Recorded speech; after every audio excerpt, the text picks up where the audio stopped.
Hello, and thank you for tuning into Zippo I's Den.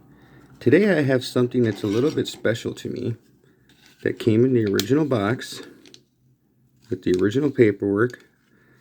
I won this off of a bid on eBay. I believe my bid was $33, and with tax and shipping came up to like $42. But what it is, it's a U.S. Navy lighter Zippo for the U.S.S. Manitowoc LST 1180, which to me is really cool, since Manitowoc is the town that I live in. It's got designs on both the front of the modern craft and a design on the back of the U.S.S. Manitowoc LST 1180 with an old ship style on there. I believe this was the crew patch that the sailors wore. I'm not entirely sure. If you know, please drop a comment below. Let me know. I'm always interested in learning new things. Has a little bit of damage, some chrome missing. It was used.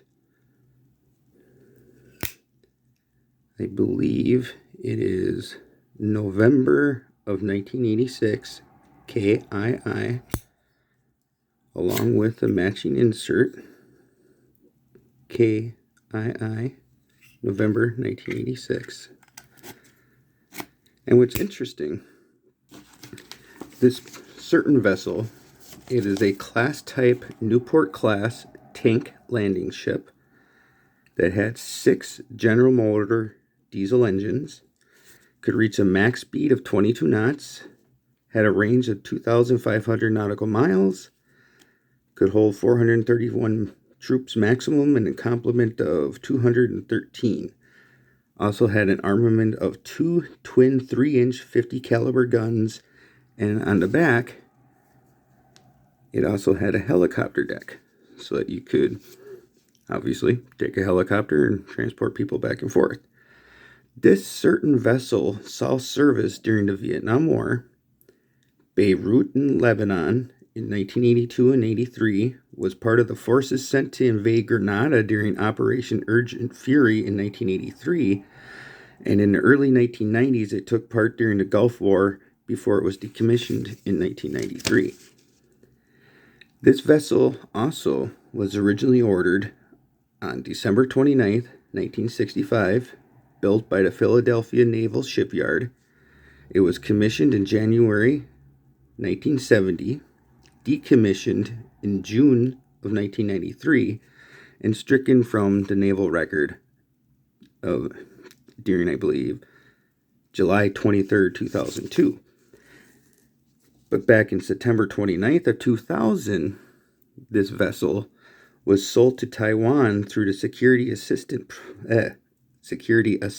Program, sorry about that, and was renamed ROCS Chung Ho, and is still in service today from what I can find out.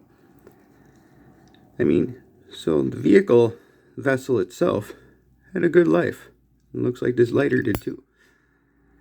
And since it's an 86, I'm wondering if maybe the person that originally owned it might have been in the Gulf War or shortly before that. Because let's see, when was that? Well, it would have been too late for either Beirut or Grenada, because this lighter was made after that. So, but I love having stuff that, you know, kind of coincides where I live and is kind of a little bit local. It fits both my Navy collection, military collection, and my Wisconsin collection.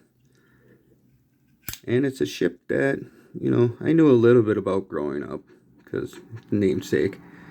And the reason the military ended up naming one of their vessels after the town that I live in is because during World War II, Manitowoc became famous for building submarines for the war effort.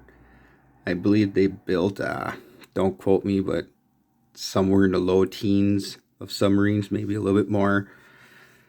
As far as I know, none of them are around anymore, but down in downtown Manitowoc, we do have an exact style of submarine that was built here called the U.S.S. Cobia.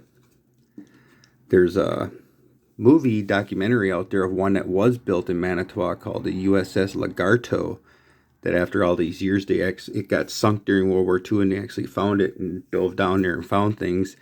So that's a really interesting thing too. But besides that, I'm glad to have this in my collection. Got it for a very good price. Though that piece of chrome in that is a little bit chipped out here and there. And it does need a good cleaning and is in very good shape. You know, for the design wise. Paint is in very great shape. So I'm glad to have it in my collection. Especially with the original box. So if you like what you see, please hit the like button, subscribe, make comments. Anything you do will help. Thank you.